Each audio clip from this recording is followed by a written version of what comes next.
Vamos a iniciar la tercera parte. Vamos a dar por comenzada la parte final de este seminario. Yo quiero resumirles lo que hemos hecho, porque ahora que lo han vivido, tal vez les resulte más claro entender lo que dije al principio. Este trabajo consiste en ayudar a la persona que identifique con precisión a la parte de sí mismo que rechaza. Punto 1. Identifique con precisión a la parte de sí mismo que rechaza. Identifique con precisión cuál es la meta que tiene para ese aspecto. Porque si yo rechazo algo es porque quiero que sea distinto. Y una vez que tengo identificado aquello que rechazo de mí mismo, comienzo a indagar cómo es mi forma de rechazarlo y de intentar cambiarlo. Y una vez que descubrí cómo intento transformarlo, le doy la palabra al aspecto rechazado para que responda cómo se siente al recibir ese trato. ¿Me siguen con esto? Porque estoy resumiendo la experiencia de hoy, Y si eso coincide o no con lo que necesita. Si no coincide, se le da la oportunidad, lo que decíamos al comienzo, de que haga una experiencia correctora. Que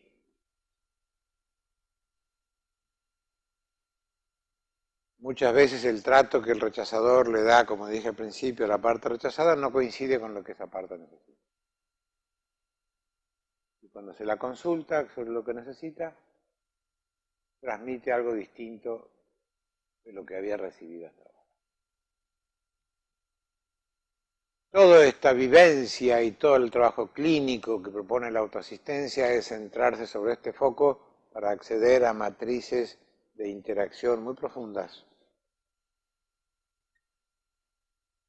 Y para profundizar más aún dentro de la naturaleza de esta vivencia, primero les quiero preguntar, ¿quiénes tuvieron la experiencia de descubrir que lo que el trato que el rechazador brindaba no coincidía con lo que el aspecto rechazado necesitaba recibir para transformar? Que levanten la mano los que tuvieron la posibilidad de ver que no coincidía. Bueno, ustedes que han levantado la mano son los que más se van a beneficiar con esta experiencia, porque van a poder descubrir qué es lo que ese rechazador cambiador hacía, qué es lo que hacía, qué es lo que se requería, y qué disponibilidad tiene cada uno para hacer esa transformación. Para ser todavía más didácticos y más claros, a alguien de los que no coincidía, ¿le gustaría compartir su experiencia, leer las preguntas para que yo las pueda ir comentando y analizando y hacerlo más claro para esa persona? Que levanten la mano los que quieren compartir la experiencia. 1, 2, 3, 4, muy bien. Siempre que hay varios postulantes, tal vez veamos todas porque tenemos tiempo, o no, no lo sé, pero siempre trato de comenzar por el que tiene más urgencia. Así que los invito a ustedes 4 que evalúen entre 0 y 10 la magnitud de la necesidad, 10 es el máximo, lo hagan en silencio, y luego me dicen. ¿Quién era por allí? ¿Quién era que estaba? Tú. ¿Qué nota te pones? 6. ¿Quién estaba por allá? ¿Te gustó lo que descubriste? Bueno, la nota es simplemente mide tu necesidad de compartirlo. No tienes urgencia. Bueno, entonces después lo veremos. Bueno, ¿y tú? Bueno, ¿qué te pones? 8. 2 8 tenemos. 2 8. Bueno, Y demos una moneda. ¿Alguien tiene una moneda? ¿Cómo, querida? ¿Deseas no comenzar? Muy bien. Entonces, el lugar es tuyo, querido. Dale el micrófono. Para que sea claro para todos, yo te voy haciendo las preguntas, tú respondes, y en la medida que surja algún comentario, yo lo voy a ir haciendo para que todos vayan entendiendo en vivo y en directo de qué se trata esto. ¿Cuál es el aspecto psicológico con el que está en desacuerdo y quiere cambiar? Responde. Hay una cosa que quisiera aclarar. Yo vine acá con una idea de qué es lo que cuál era mi problema, y yo siempre pensaba que mi problema era mi mente que no paraba. Y yo lo que descubrí en realidad es que yo tengo una autoexigencia muy grande. Con esta práctica lo que descubrí es que yo tengo una autoexigencia muy grande. O sea, que no es mi mente separada no es una cuestión orgánica, sino una cuestión de mi autoexigencia. Entonces, ese es el aspecto que yo quiero cambiar. Cuando lo tuve que visualizar, yo vi una chica de 7, 8 años con el uniforme del colegio, sentada en un pupitre, con mi cabeza apoyada y en un ambiente oscuro, y con una actitud de agobiada. Ese era tu aspecto a cambiar. Escuchen bien. Una niña agobiada en un ambiente oscuro, en realidad parece reflejar más bien a tu aspecto exigido, ¿no? Sí. Si tuvieras que darle un nombre a esa parte, ¿qué dirías? Una parte exigida, una Una parte parte, abrumada. sí, con muchas Muy responsabilidades, bien. como sobreexigida en responsabilidades. ¿Entienden esto? Simplemente, ella ha logrado identificar a esa parte de ella que está en ese estado. Muy bien. ¿Y cuál es la meta? La pregunta 2. Y yo lo que me imagino es una persona alegre, liviana, en un ambiente totalmente, un día muy soleado, muy aireado, o sea, como elevada, ¿no? Una persona como elevada. Eso es lo que yo visualicé como, como mi objetivo, ¿no? Una vez que hemos descubierto la parte rechazada de ella, que es esa parte agobiada, y la meta, que es esa parte luminosa, elevada, vamos a ver ahora la 3, es decir, qué sintió el cambiador hacia esa parte, a esa niña que está así. Y sintió enojo, en realidad. Y, y el enojo, si ese enojo se hiciera acción, ¿qué le daban ganas de Un hacerle? sacudón, Un sacudón. una exigencia más. Muy bien. Ustedes ven que ella quiere cambiar a esa niña que está agobiada. Y el modo de expresar el deseo de cambiarla es sacudiéndola. Lo que vamos a ver ahora es si ese sacudirla a la niña le sirve o no. Esa es la 4. ¿Qué sintió la niña cuando recibió ese sacudón? Y sintió como otra orden más, como una exigencia, o sea, una sumatoria de una exigencia más, y como que la niña decía, no, no puedo. O sea, es como, me sentía más agobiada todavía. Esto, escuchen bien, por favor, esto es la esencia del círculo vicioso del sufrimiento humano autocreado. La intención, ¿cómo era tu nombre? Alicia. Alicia. La intención de Alicia de cambiar a esa nena que está en ese estado agobiado, la intención es genuina. Lo que ocurre es que la actitud que le sale como expresión de esa intención no coincide con lo que la nena necesita. Entonces, intentando brindarle un remedio, lo que le brinda es un problema más. Así que de este modo podemos distinguir e identificar muy claramente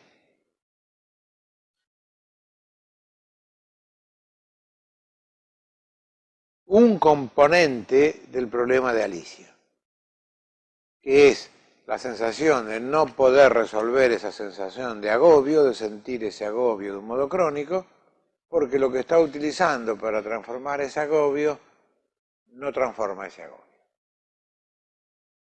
Entonces, una vez que hemos podido reconocer este diálogo, este vínculo interior que existe en Alicia, vamos a empezar la segunda etapa de este ejercicio, que es la crear las condiciones para una experiencia de aprendizaje.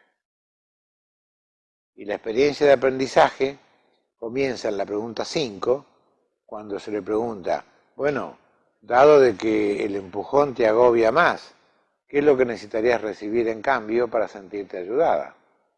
¿Qué es lo que dijo la niña? Y comprensión, acompañamiento, amor, cariño, una forma muy diferente a ese sacudón o a ese grito de cambiar. O sea, algo que abrace fuertemente y no que sacuda. ¿Ustedes se dan cuenta de la importancia que tiene consultar y escuchar al aspecto rechazado? Porque cuando uno escucha al aspecto rechazado y le pregunta, ¿qué necesitas? El aspecto rechazado empieza a nombrar lo que necesita. Yo cuando sacudo a mi aspecto inseguro, es porque yo creo que sacudiéndolo es lo más adecuado. Creo, estoy tomado por esa creencia y actúo de buena fe. Y creo que si él no cambia, porque algo le está pasando a él que no entiende que lo que yo le hago es para que él cambie y tiene que cambiar. Esta es la ignorancia de nuestra conciencia individual en el estado evolutivo en el que se encuentra en relación a cómo transformar estados interiores. Y la manera de empezar a colaborar con el crecimiento de esta conciencia ignorante es primero consultándole al aspecto, en el caso tuyo, agobiado, y luego un paso maravilloso que es invitarle a Alicia, a Norberto, a cualquiera, que intente convertirse en esa parte de Alicia que brinda ese trato, a ver si dispone de esa posibilidad. En el caso tuyo, Alicia, en la pregunta siguiente, ¿pudiste convertirte en quien le brindaba a esa nena ese trato que ella necesitaba? Me pasaron dos cosas. Primero, me convertí mal, porque volví a decirle, vos tenés que disfrutar, vos tenés que... Y después me di cuenta que estaba volviendo a la misma, no al sacudón, pero al menos a usar el verbo tenés que. Y después lo puse en vos podés, mira esto, mira lo otro, o sea, mira qué linda que puede ser la vida, mira cómo podés disfrutarla, o sea, y siempre desde un abrazo o hasta de una actitud mucho más dulce en la forma de comunicarlo, ¿no? Eso. ¿Y cómo recibió la nena eso, que es justamente la 7? ¿Cómo sintió respecto a cambiar a Z? ¿Cómo se sintió la nena al recibir todo eso? Porque escuchen bien esto. Si ese trato fue útil o no, recién lo sabremos cuando escuchemos a la nena. Esto es muy importante de saber. No podemos decir nada acerca de un remedio si no tenemos el testimonio de quien recibió el remedio. Es necesario que aprendamos a reconocer la importancia de la evaluación que hace quien recibe el trato que le brindamos. Yo no puedo decir, esto que te doy es lo adecuado, esto que te doy es bueno para vos, yo sé lo que te digo. Esto es algo que lo tenemos, está en nuestra conciencia colectiva, esta actitud de ubicarnos en un lugar en donde yo te digo, haceme caso, hacé lo que te digo porque yo sé de este tema y yo sé lo que es bueno para vos. Esto es una creencia que hace mucho daño, porque le ha desconocido a él el derecho que él tiene de evaluar lo que es bueno para él. Los que estamos en el rol de médicos, de docentes, de maestros, cometemos muchas veces ese error con nuestros alumnos, con nuestros pacientes, con nuestros hijos, de creer de que estamos sustentados por una verdad y que podemos prescindir del testimonio de quien lo recibe. Y esto es muy bueno que se haga claro que eso es un error. De modo que recién nos enteraremos lo que dice la niña es la que va a decir, no, la verdad que a mí eso no me gustó, o va a decir, wow, esto me hizo bien. ¿Qué es lo que dijo tu niña? Y primero sintió alivio y la imagen que yo tuve es que la nena que estaba así como agachada con la cabeza sostenida se levantaba. Eso fue. Ah, bueno. Eso es el único testimonio que tenemos de que eso le sirvió. ¿Entienden? Si el remedio es bueno, el paciente lo va a sentir.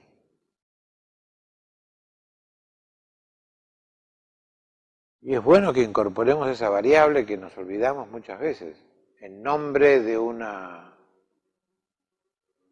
saber, de una autoridad, etcétera, etcétera, etcétera. En nombre de creer que el otro se engaña. Hay muchas creencias equivocadas en relación a eso. Y hay que revalorizar, rescatar y rejerarquizar el tener en cuenta el testimonio de quien recibe lo que recibió para saber qué es lo que le dijo. Así que en el caso tuyo, Alicia, bueno, la niña se sintió mejor. Y cuando se le preguntó cómo se imaginó a sí misma si recibiera ese trato de aquí a un mes, Y se imaginaba como entrando en ese lugar donde había mucha luz.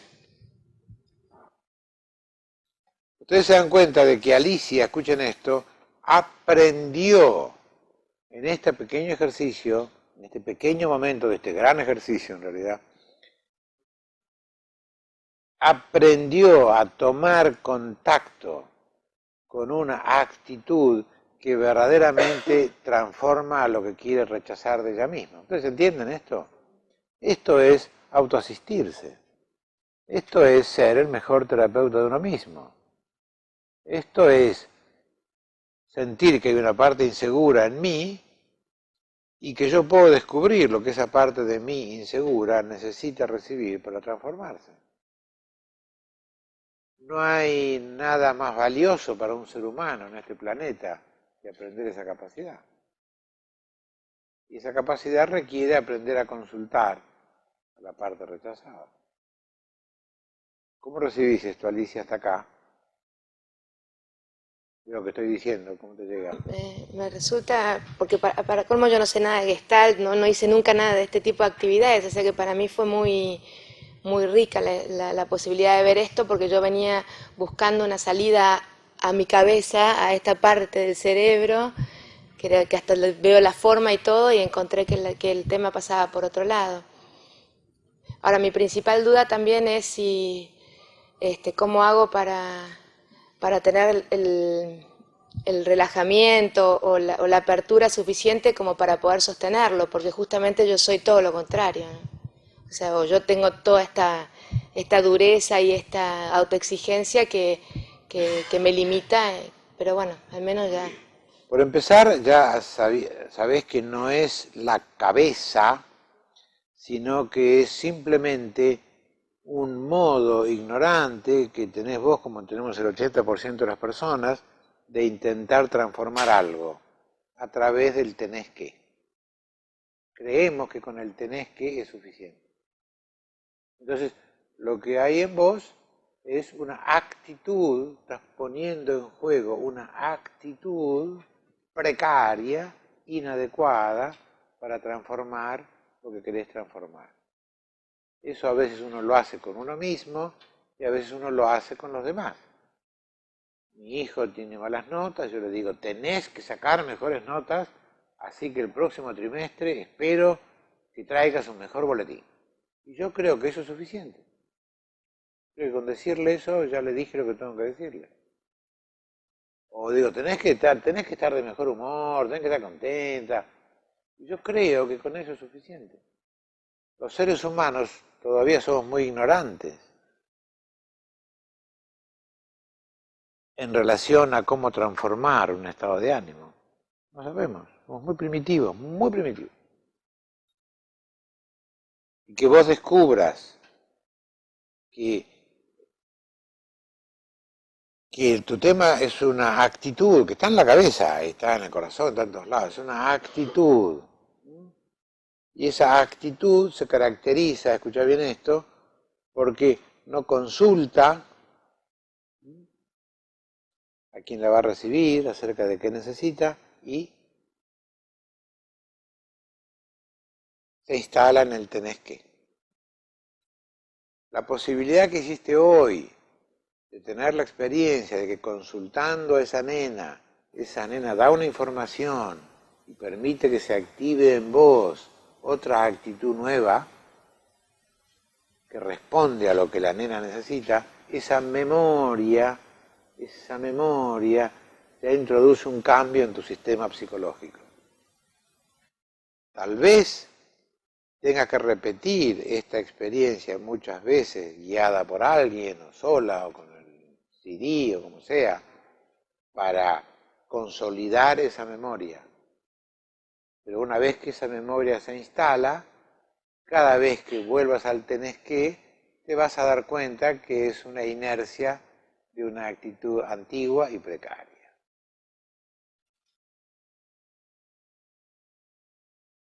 ¿Muy claro lo que te digo?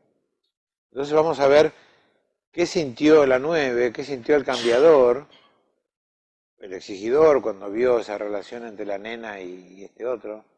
Y lo que sintió en un principio es exigencia, y cómo hacer para que eso no sea una exigencia y sea una actitud más natural, digamos, ¿no? Eso es lo que sintió. Bien. ¿Y qué diferencia encontró entre el modo que tenía de tratarla la nena a él y el modo en el que le trató el otro?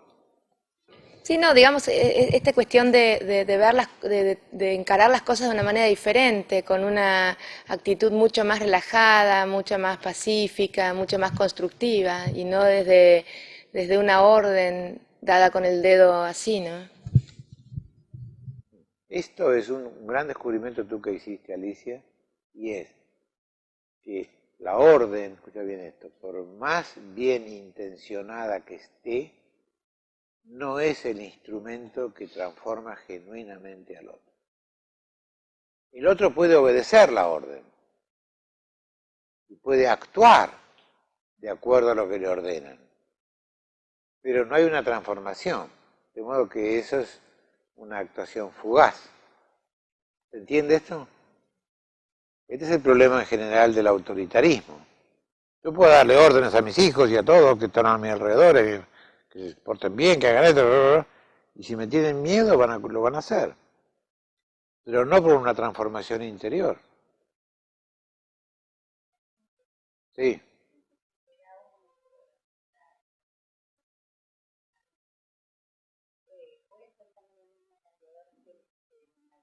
claro, es el mismo.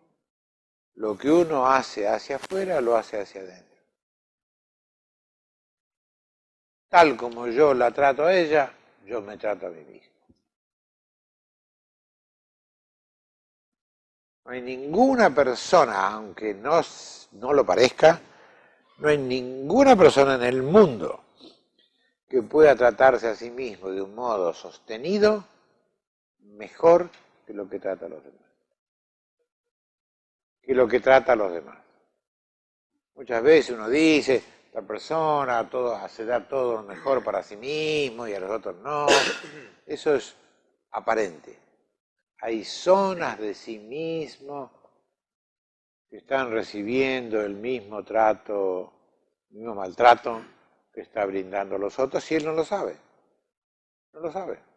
La pregunta es, por si no se escuchó bien, lo voy a repetir, que muchas veces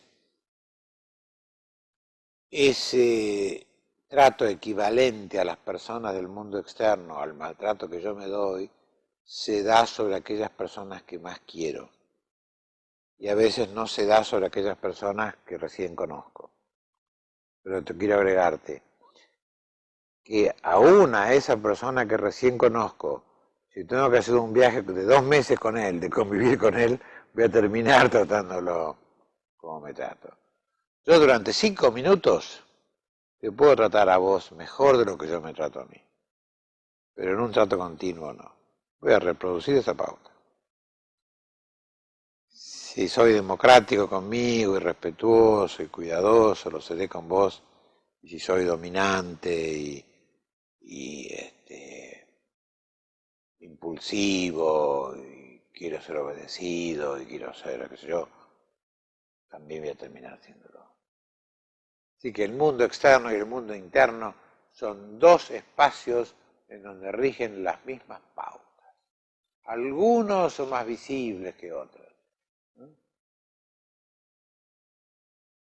¿Está claro hasta acá?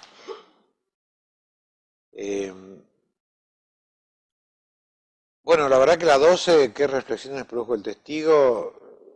Bastante ya muy clara ha sido tu, Alicia, pero si querés agregar algo ahí.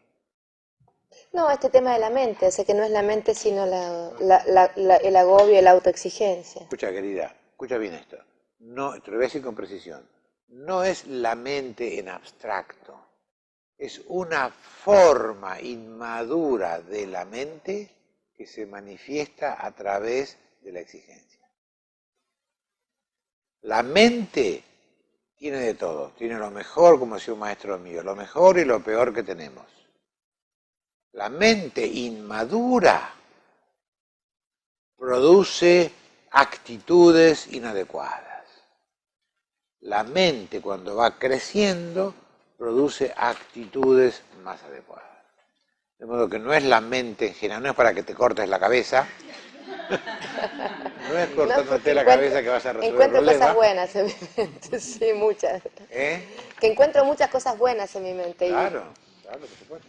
No, y una de las cosas que también me genera dudas para ir por ahí salteando un poco la pregunta es si este cambio no va a producir malos cambios en todo lo bueno de mi mente, porque yo soy una persona muy creativa, emprendedora y qué sé yo, y yo sé que no, digamos, pero me paso por ese pensamiento, ¿no? Si esta forma de vivir un poco menos agobiada, más tranquila, con menos responsabilidades, menos exigida, no va a hacer que yo sea menos creativa, menos emprendedora, menos...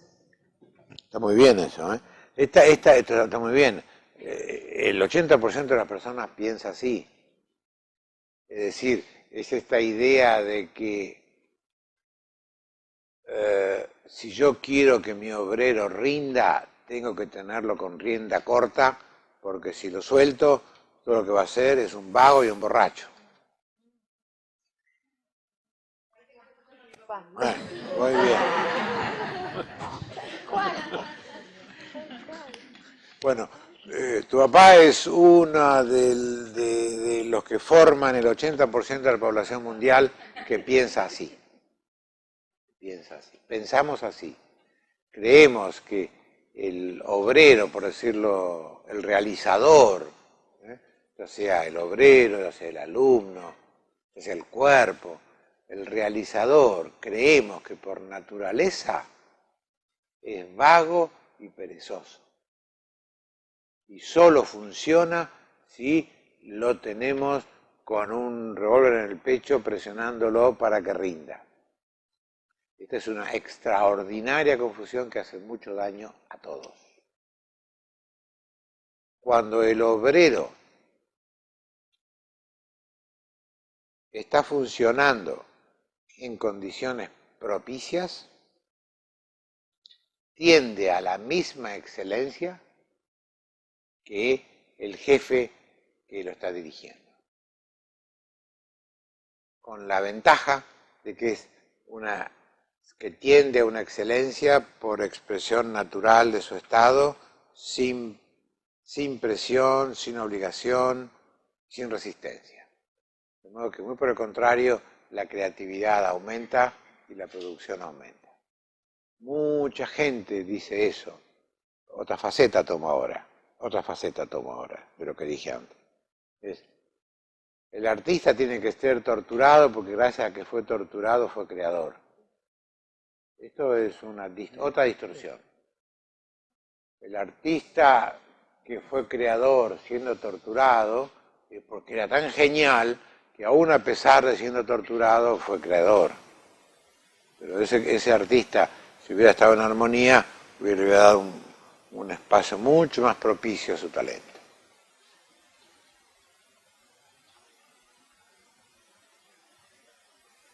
Bueno, después viene la última, querida Alicia. La última dentro de lo que tú dices.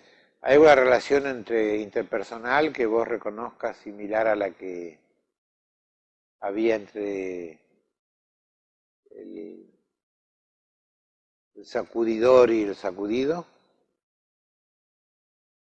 En su momento identifiqué a mi madre y probablemente mi madre ya falleció, mi padre también, pero identifiqué a mi madre y a mi socio. Pero ahora con esta charla que tuvimos, identifico fuertemente a mi padre y probablemente mi madre como la que daba las órdenes, pero muy fuertemente este pensamiento en mi padre también, ¿no? En ellos identificaste esa actitud sacudidora y enojosa. Enojo y exigente y con órdenes y el dedo estirado. ¿Hay alguna relación que vos tengas con otra persona en donde te reconozcas vos adoptando esa actitud Sí, mi socio. Ahí tomas tú ese lugar. De hecho, yo cuando usted explicaba esto de que uno a sus empleados o a sus obreros tiene que darle libertad, yo tengo personas a cargo, 40 personas, y yo a la gente le doy la libertad y entiendo que necesitan la libertad para crear. Mi socio, por ejemplo, no, pero no me la estaba dando a mí. O sea, esto que yo por ahí me propuse y que descubrí a través de técnicas de recursos humanos o de experiencia, se lo estaba dando a los otros, pero no me lo estaba dando a mí misma. Vamos a avanzar un paso más ahora. Vamos a avanzar un paso más. Está muy bien. Muy bien.